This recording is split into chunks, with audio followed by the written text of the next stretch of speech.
प्रधानमंत्री नरेंद्र मोदी के खिलाफ कांग्रेस की रैली में मोदी तेरी कब्र खुदेगी जैसे अपशब्दों के इस्तेमाल का मामला बढ़ता ही जा रहा है। दोनों सदनों में इसे लेकर बीजेपी सांसदों ने जबरदस्त हंगामा किया और कांग्रेस नेतृत्व से माफी की मांग की। बीजेपी पीएम मोदी पर की गई अभद्र टिप्पणी को लेकर कांग्रेस से माफी की मांग कर रही है, जबकि कांग्रेस अपनी सफाई में यह कह रही है कि यह बयान किसने दिया हमें तो पता ही नहीं। कांग्रेस की सांसद प्रियंका गांधी वाड्रा ने कहा कि हमें नहीं पता ये अपशब्द किसने कहे। तो हम लोग आपस में बात कर रहे थे कि किसने कहा ये सब, हमें तो मालूम ही नहीं है। हमें मंच पे तो बिल्कुल ऐसा नहीं हुआ। फिर पता चला कि पब्लिक में किसी ने इंटरव्यू दिया, पब्लिक में कोई कह रहा है, कोई कार्यकर्ता है या कौन है, किसी को मालूम भी नहीं है कौन है, उनको खुद नहीं मालूम कौन है।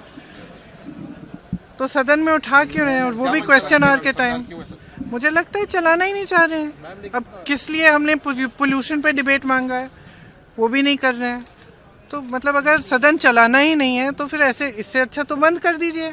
कम से कम जितना पोल्यूशन, हमारी सारी गाड़ियां जो हैं, सब लोग 10-10 गाड़ियां लाते हैं सिक्योरिटी की, जितना पोल्यूशन फैला रही है वो तो बंद हो जाएगा। जबकि बीजेपी कांग्रेस पर पलटवार कर रही है और कह रही है कि आयोजक आप हैं और आप ही कह रहे हैं कि आपको नहीं पता कि किसने ये बयान दिया। अगर कांग्रेस के नेताओं को कंट्रोल नहीं है अपने कार्यकर्ताओं के ऊपर, तो फिर मुझे लगता है कि उनको रैली करने का कोई अधिकार नहीं है। जो आयोजक है उनकी जिम्मेदारी बनती है, और इससे साफ तौर पर कांग्रेस की संस्कृति और उनकी घटिया मानसिकता उजागर होती है। जब आप देश के प्रधानमंत्री के खिलाफ आप अपशब्द बोलते हैं। राजनीति में सहमति असहमति हो सकती है, लेकिन इस स्तर तक कांग्रेस गिरेगी इसका अंदाज़ा नहीं था। अगर वास्तव में कांग्रेस को खेद है तो कांग्रेस को माफ़ी मांगनी चाहिए, राहुल गांधी, प्रियंका गांधी को माफ़ी मांगनी चाहिए।